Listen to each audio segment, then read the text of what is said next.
Looking to solve the triangle, so that missing angle could be found by just subtracting from 180. So take 180, subtract the given 73 and 64, and the leftover is 43 degrees.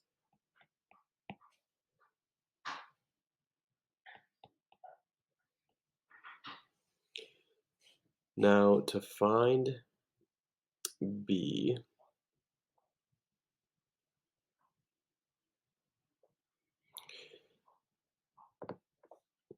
we could use the law of sines.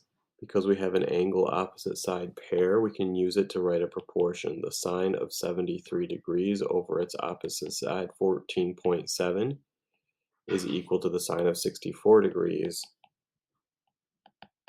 over B. Cross multiply B sine 73 and 14.7 times